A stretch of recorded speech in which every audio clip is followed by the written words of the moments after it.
I'm here on behalf of a very large group.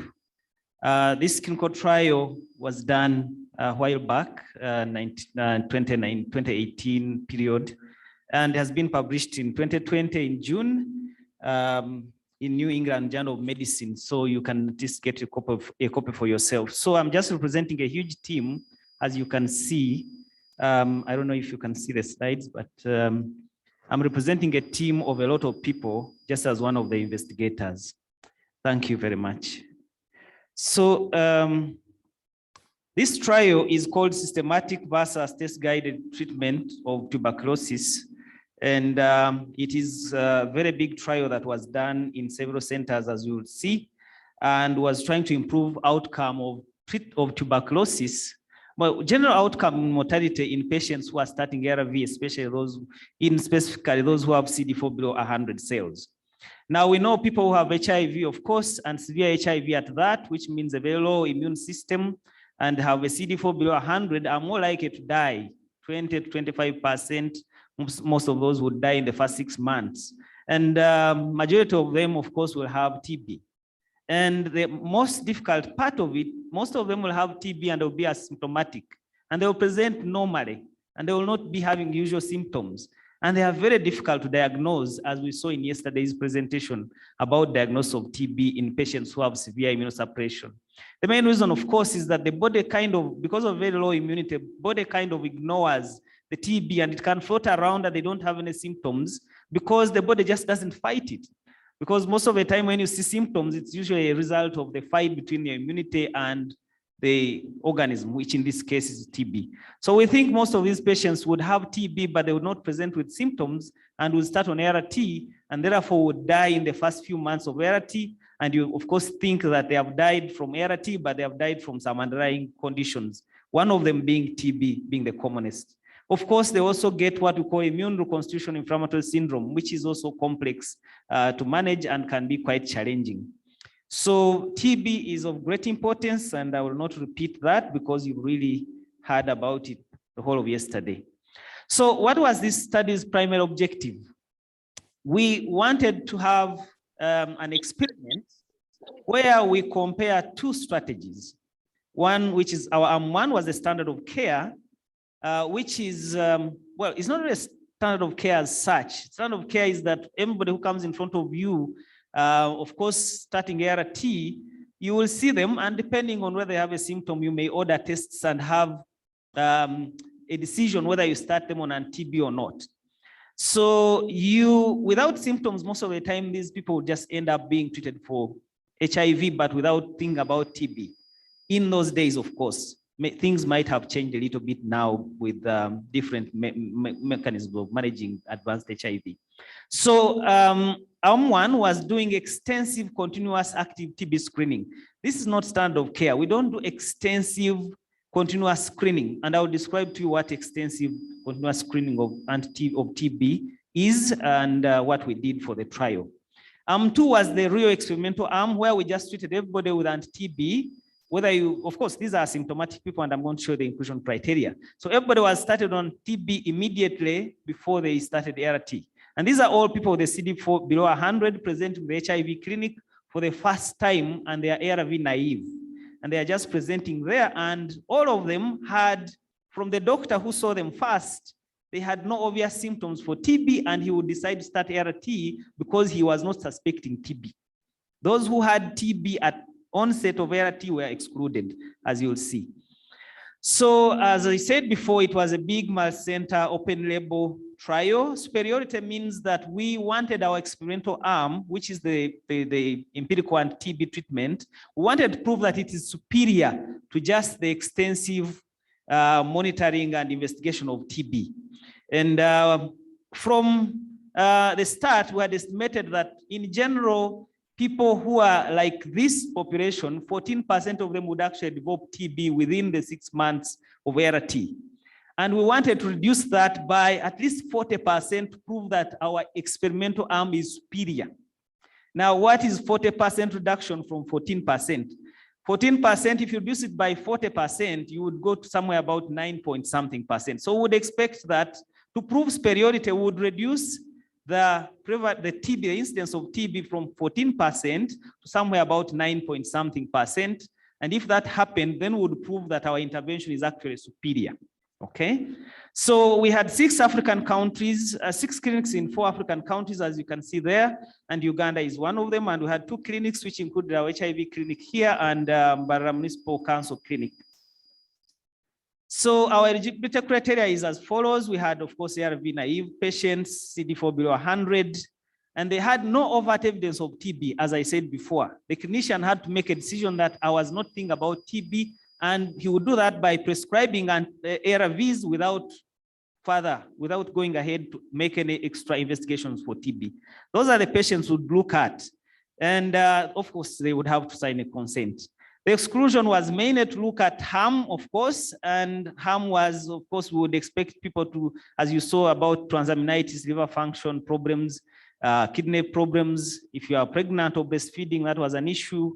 And any condition that would make people defer ART, because you, as I'm going to say, if you were randomized into the trial, you would end up on ART. So we didn't want anything that would defer the start of ART. And of course, having had TB in the past 5 years, you could potentially have resistant TB.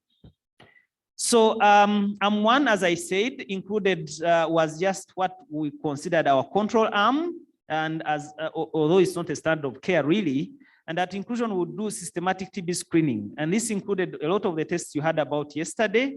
And these are asymptomatic people. They have most of them would have nothing for a doctor to order these investigations. So we'll do gene expert and of course, if you had ZN, you could do, but the most important gene expert on sputum. On those who had sputum, we didn't do sputum induction, but those who could produce sputum would do gene expert on it. We did urine lam, of course, everybody could produce urine lam, and we did a chest X-ray, just in asymptomatic people, and we would look at it and see, is there anything that could convince us to start on TB?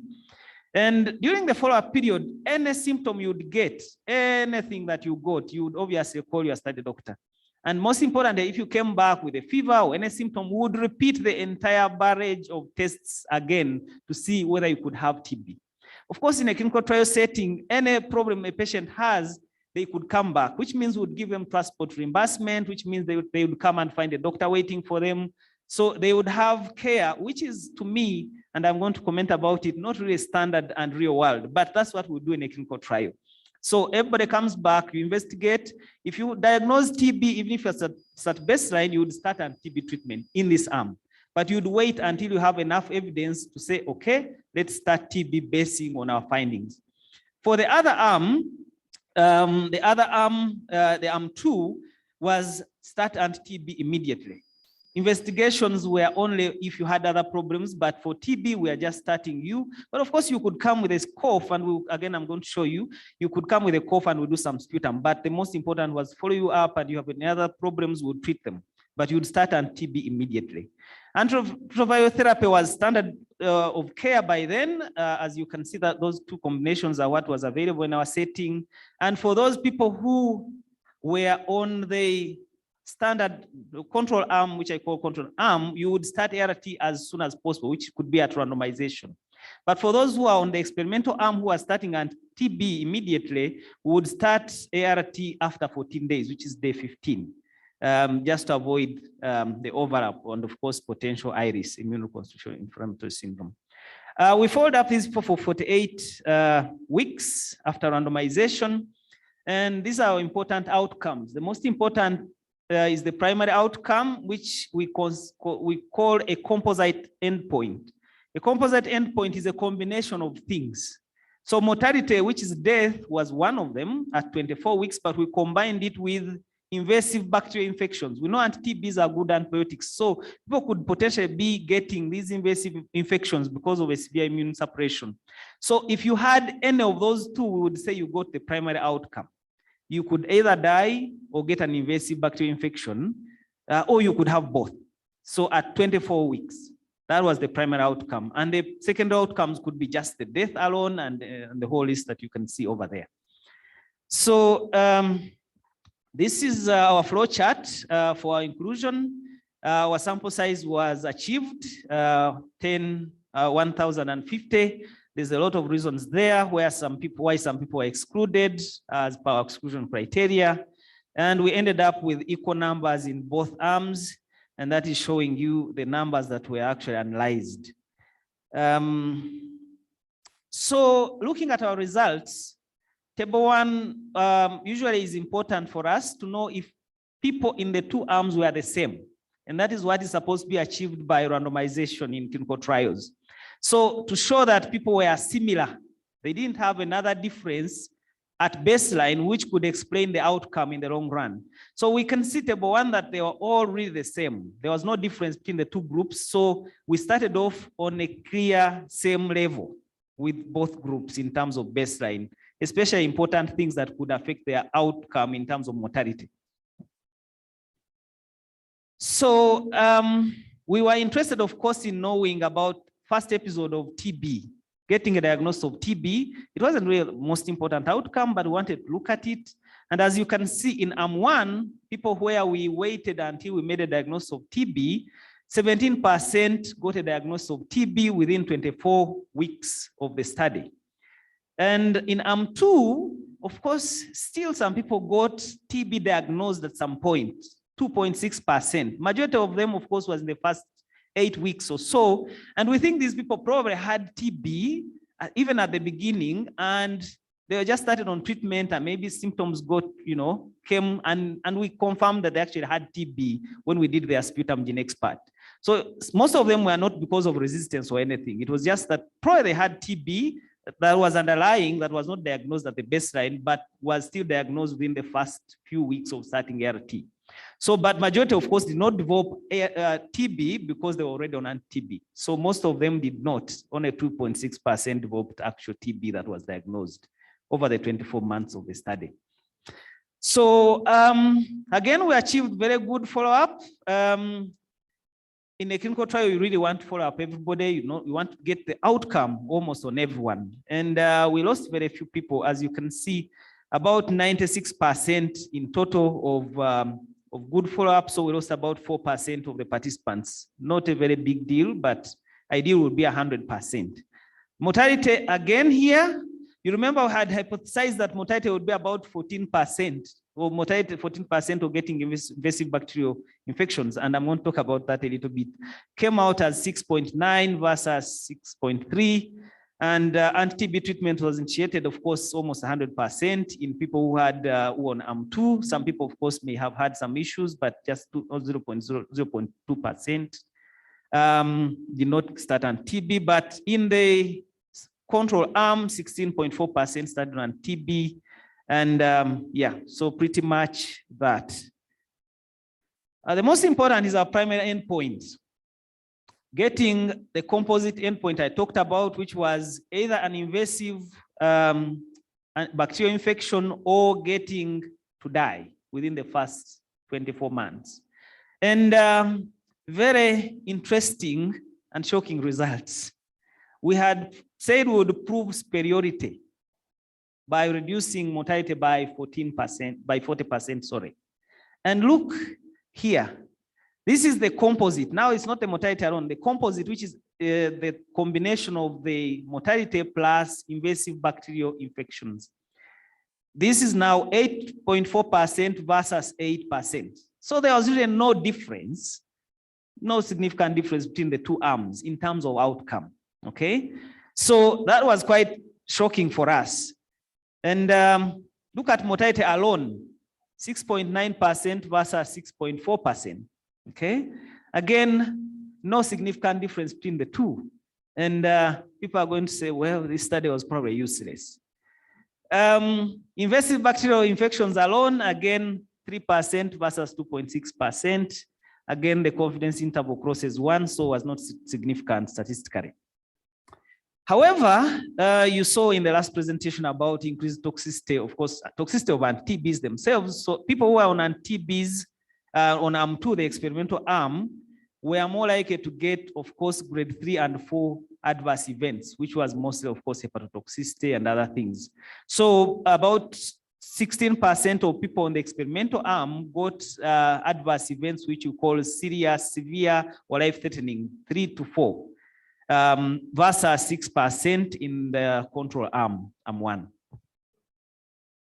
So now, As I said before, you could say this was a useless study, but it is not. And unfortunately, I've presented it a couple of times and most people are just, this is a waste of time. But it's not really a waste of time. Now, what happened here? We have to look back and say, what really happened? We talked about 14% as what were projected as the likely mortality in this control arm. And then we said we'd reduce this by 40% to prove that we have a superiority experimental arm. Okay, a superior experimental arm. So in general, we know mortality in this group in real life, if you've been in an HIV clinic and you get a CD4, a person with a CD4 below 100, most of them mortality in the setting here is about 30% in the first 6 months. Now, this particular group had a mortality coming to 6%, as you saw, and the combination going to about 8% between the two arms. Now, what happened here? So we had to scratch our heads and ask ourselves, what really happened? Now, we discovered that, okay, this study concludes that, the empirical TB in this group is not superior. That's the conclusion, obviously. But you have to look beyond just the print. What really happened? Now, we said 14% was what we had expected, which was lower than, it was even a conservative estimate. Compared to the mortality we see about 30% in some situations or 20% in some others. So we see that mortality was actually reduced in both groups. Now, if you reduce the mortality in both groups by both of your interventions, you may fail to see a difference, even if there might be one. Some of you might have heard about type 2 error and type 1 error in research. So both of our interventions actually reduced mortality significantly, and it reduced to an extent that we could not tell a difference. And you could ask why. Why was that? Okay. So in reality, if you're in an HIV clinic like ours here, you get ARVs on your first day, and you probably come back in 2 weeks. And after that, they will see you every 3 months or so. If you fall sick, nobody's going to say, okay, call me when you fall sick. And when you fall sick, you will not say, okay, I'm sick now, send me transport. If you are severely sick, we could actually send an epicenter car and goes and picks you from home. You see? If you are in hospital, of course, we would take care of you. A nurse would see you every day. The doctor would be there to see you. When you reach hospital, you would immediately go and be seen by a doctor. You wouldn't line up there. If you need an admission, we would cover for your admission costs. Any investigation you required, whether it is a CT or anything, we would pay for it. So in reality, the mortality in the control arm reduced dramatically from what we had expected to much, much lower than it would be in real life. So at the end, because of our very rigorous follow-up, we ended up reducing the mortality in both arms to an extent that we could not tell the difference. So our take home is that if you did both of these strategies, you definitely would reduce mortality to something really much smaller than you normally would expect. But in real life, we know that in real life, if you treated these people the way we treat them, in real life, you'd still get the high mortality in what we would consider our control group, and our strategy would probably be superior. But that cannot be proved in an experiment, but in an experiment, you cannot do what is real life. You must do what is standard practice. However, the other conclusion, of course, is that if you really give anti-TB empirically, you are going to see more toxicity, which is obvious, and that's what we saw.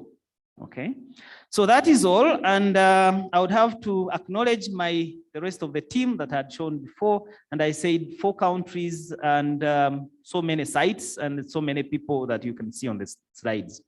Thank you very much on behalf of STATIS.